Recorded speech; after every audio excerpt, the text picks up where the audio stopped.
అదో పేరు గొప్ప పార్టీ. ఒకప్పుడు ఏకఛత్రాధిపత్యంగా దేశాన్ని ఏలిన ఆ పార్టీ సీన్ ఇప్పుడంతా రివర్స్ లో నడుస్తోంది. ఏ విషయంలోనైనా పాదరసంలా పనిచేసే ఆ పార్టీ నేతల బుర్రలు ఈ మధ్య మొద్దుబారిపోతున్నట్లు కనిపిస్తున్నాయి. పార్టీ యువరాజు పుట్టినరోజును జరుపుకోవాలన్న విషయాన్నే రోజు ఆయన భజన చేసే నేతలు మర్చిపోయారంటే పరిస్థితి అర్థం చేసుకోవచ్చు. జూన్ 19 ఏఐసీసీ ప్రధాన కార్యదర్శి, కాంగ్రెస్ అధ్యక్ష బాధ్యతలు త్వరలో చేపట్టబోతున్న రాహుల్ గాంధీ పుట్టినరోజు.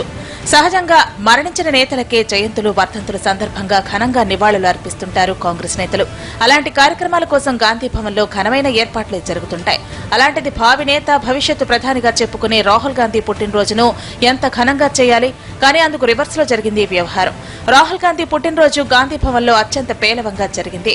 పట్టుమని 10 మంది కూడా హాజరు కాలేదు. సీనియర్ నేతలంతా నగరంలో ఉన్న గాంధీ భవన్ వైపే చూడలేదెవరు.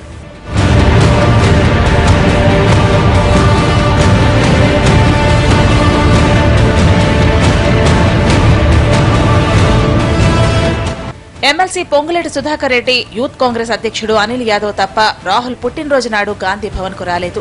వాళ్ళిద్దరే ఓ కేకు తెచ్చి కట్ చేసి జన్మదిన వేడుకలు కానిచ్చేసి తమ విధేయత చాటుకున్నారు. అధ్యక్షుడు, వర్కింగ్ ప్రెసిడెంట్, 100 మందికి పైగా కార్యవర్గ సభ్యులు. ఇది తెలంగాణ పీసీసీకి ఉన్న జంబో కార్యవర్గం. సదరు నేతలందరూ ఎవరికి వారు మాట్లాడితే సోనియా గాంధీ, రాహుల్ గాంధీల భజన చేసేవారే.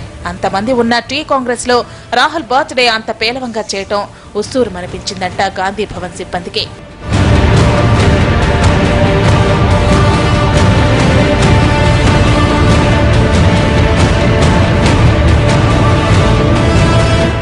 కాంగ్రెస్ అధికారంలో ఉంటే పుట్టినరోజు సందర్భంగా దేశమంతా రాహుల్ కు బ్రహ్మరథం పట్టేది.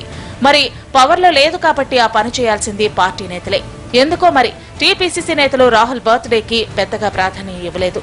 అదే పెద్ద చర్చనీయాంశంగా మారుతోంది ఇప్పుడు. షరా మామూలే అన్నట్టు ఈ ఎపిసోడ్ పైన ఢిల్లీకి కంప్లైంట్స్ వెళుతుండడం విశేషం.